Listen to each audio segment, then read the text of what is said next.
South of Midnight is a gorgeous storybook action-adventure game that is rich with detailed lore, culture, and breathtaking artwork. I'm in awe that this is only Compulsion's third game, and I truly believe that it sets a new bar for world building, stylized gameplay, and heart-wrenching narratives on historical and personal trauma. I went into South of Midnight with little expectations. I'd limited my exposure to the various gameplay trailers, story breakdowns, and other detailed sneak peeks of South of Midnight to avoid spoilers and keep the experience as fresh as possible. I'm going to be doing the same for y'all because I'm very glad that I chose to approach it this way. So, for those of you watching this review, this will be spoiler-free. I'll only use examples from the events that occur within the first hour or so, most of which was shown in the trailers. The story follows Hazel, a teenage girl who's a rock star track and field runner preparing to leave her house as a hurricane is set to hit her town, Prospero, a fictional town set in the South.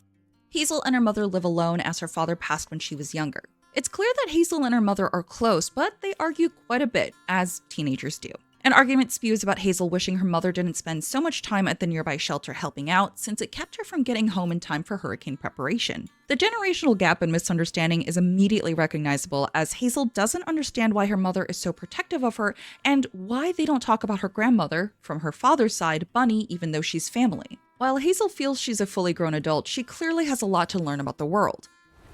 Everything I do for you. Whatever.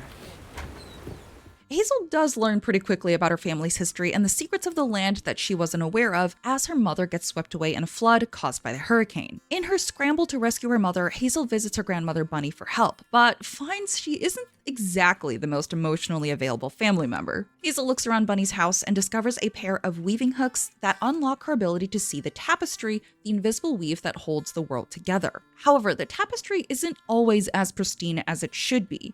Stigmas form throughout the land and within people who faced extreme trauma and hardships.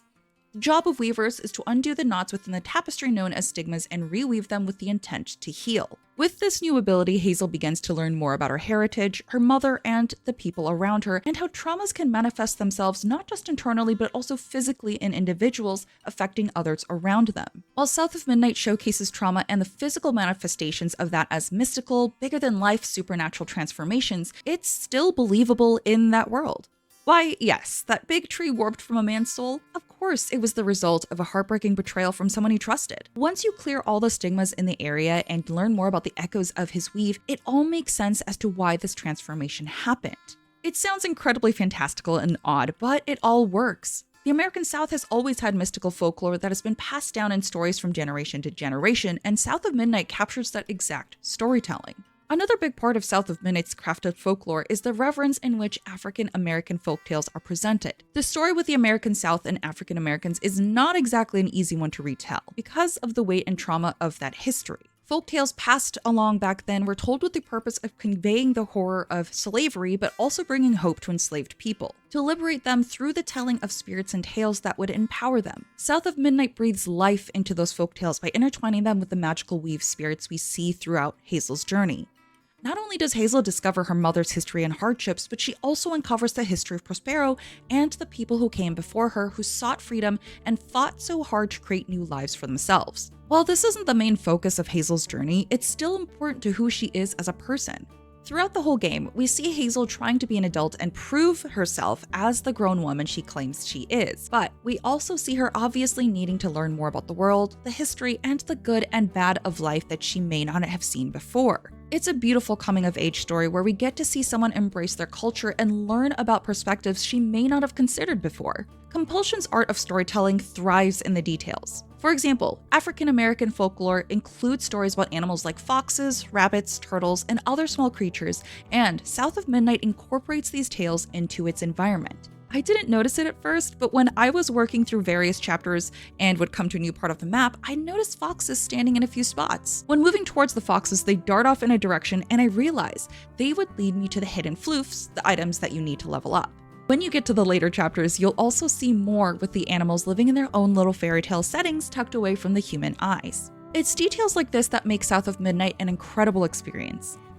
Paying close attention to Hazel's surroundings may give you foreshadowing glimpses of what's ahead. When Hazel goes to visit Miss Pearl in the beginning of the game, you can see that she has 4 figurines at her windowsill. There's a mermaid, crocodile, crawfish mound, and a spider all lined up.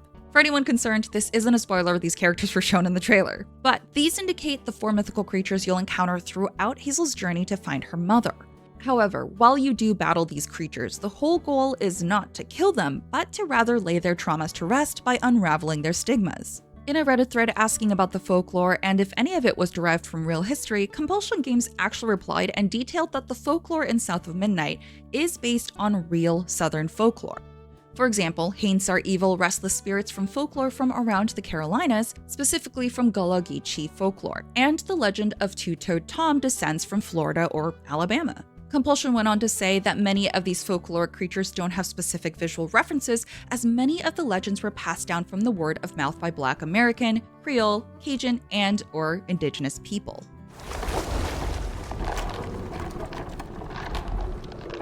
South of Midnight's core gameplay loop is to traverse through different parts of Prospero and clear stigmas that are festering in various parts of the land. In order to clear stigmas you come across, you have to actively fight the various haints, or spirits, that form due to these wrinkles in the tapestry. Combat feels pretty fluid, though it does suffer a bit from the issue of auto-lock-ons not switching to the enemy closest to you when they move around you. I feel like this is a universal issue that a lot of games struggle from, so it wasn't really that big of a deal.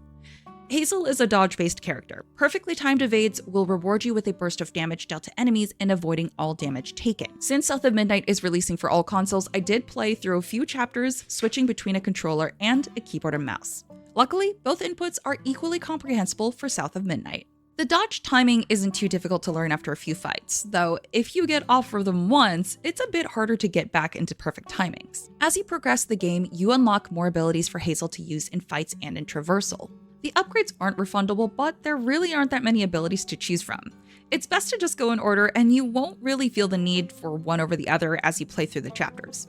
It's incredibly satisfying to get into a hit combo, dash to the side or forward, inflict perfect dodge damage, and then keep wailing on an enemy. Once you defeat a haint, you can actually unravel their stigma to get extra health back during the fight, since each arena only has 1 health consumable for that fight. Once you clear all enemies, you're able to unravel the stigma, blocking that area off and continue on your way.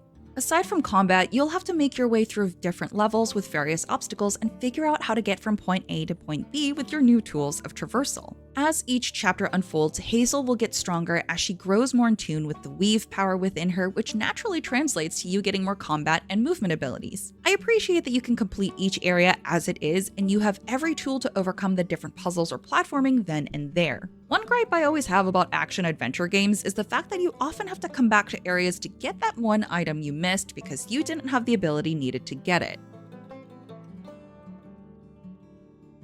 South of Midnight is a shorter game, and the whole story takes place within a day. The average time to beat South of Midnight is around 10 to 12 hours, and it's meant to make you feel like you're in that one full day with Hazel. One of my concerns with action-adventure games is always the pacing and how the distribution of active gameplay and cutscene times are balanced. Does it take away from the action longer than it should? Do the gameplay sections overstay their welcome? Are the cutscenes throwing too much information at you at once?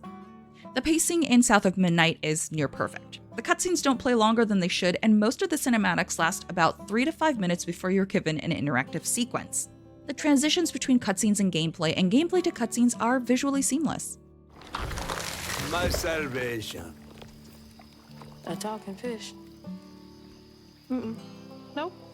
Ain't no way. That particular triumph is owed to the unique art style and frame speed given to Hazel and other characters. The world and movement all sticks to 60 FPS, but character movement is closer to something around 15 FPS since it mimics a stop-motion style. I thought controlling a stop-motion framerate character would be a bit jarring, especially with the world moving smoothly, but it wasn't something I really thought about or noticed much when actively playing the game. The mixed frame rates work for the super stylized South of Midnight environments and adds an additional layer of immersion to the story. Flying, leaping, and dashing around Prospero feels like stepping into the middle of a storybook. The art style is so reminiscent of how I used to imagine fairy tales in my head as a kid. The soft lighting and vibrant colors make you feel incredibly comfortable in the environment of South of Midnight. That is, until you see the dark swirls of stigma rising into the air or a too large for life creature moving off in the distance.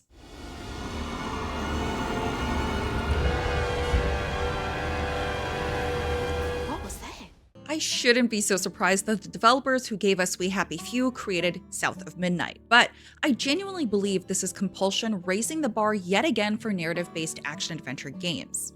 South of Midnight is an intricately woven experience that pulls on your heartstrings.